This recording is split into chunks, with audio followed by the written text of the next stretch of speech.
Did you find it harder to go from the larger size to the A6 to writing notes?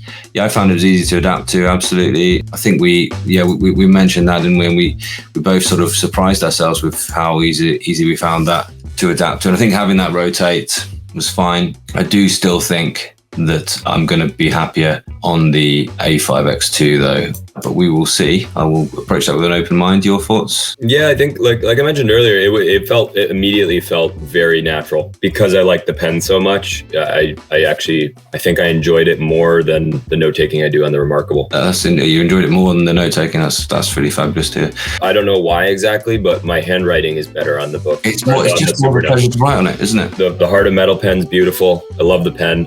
But also these fine tips are just what I'm used to. Like I always liked fine tip ballpoint and mechanical pencils, and it just feels at home. Yeah, and exactly. Like my handwriting is like, when I say significantly, like my handwriting's significably better on the Nomad than it is on the Remarkable. Amazing. Yeah, people have talked about this. Grid and freeform line snapping would be useful in making your own templates. Could be cool.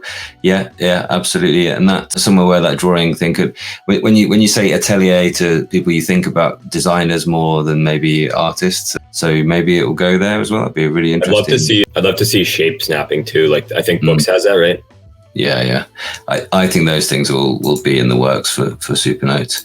Yeah, just into small size. Looks so puny next to Remarkable. It does, doesn't it? It doesn't look out of place next to your laptop. That's why I'm trying to sort of get this, sort of size this up for you at this point. I've got a pretty big laptop. It's a 16. Is your MSI 16 inch? What is 16 inch, yeah. And it's actually, it looks right on this desk. On any desk, on a coffee table, it fits the two of them side by side with room for your mug of coffee, the essential. It fits in this size. I'll approach that question with an open mind as to whether I really find the A5X2, which I'm expecting to enjoy more because of that size.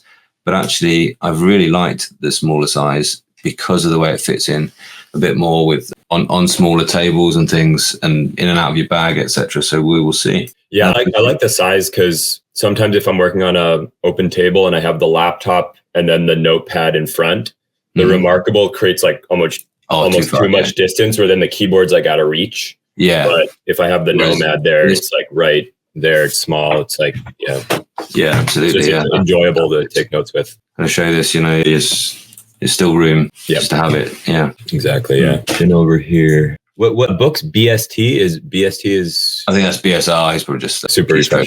Yeah, it's way ahead of battery technology. Absolutely, the batteries need to catch up. We'll blame the batteries, Carl. I agree. So this question from Dennis Hua, I haven't been like the most impressed with the Supernote battery, but I do think that's because I use all the handwriting recognition notes. Because like for me, that's like a novelty feature for it. So I'm like, I want to be using that all the time, right? Yeah. Maybe I should be pickier about which ones I do use it for and don't. But that being said, it's still good. But I do find that my Remarkable lasts longer. Yeah, and also if you use the automatic sync and constantly on Wi-Fi, that does sap the battery a bit more as well. So yeah, it's one of those like if you want those extra features, expect to manage the battery somewhat. It certainly is still good though. Yeah. The battery, as you said. I'm finding much more than a week, and that's really what I wanted. The Remarkable one way back when, it frustrated me that I had to charge it although the battery life was great at that point compared to what I was used to. I had to charge it every 3 days. When I actually went to the Supernote A5X was the next one I had, and I found that I could just charge it at the end of the week. I just charge it the weekend. Or a lot of the time, actually, if I was working next to a laptop and noticed it was below sort of 30%, I'd plug it in, and that would get me through the rest of that week and the next week. And actually that kind of freedom of just like, I occasionally charge it and notice it's on really low battery and know that you still get to the end of the day was really good. Yeah. And that is really sort of liberating in a way.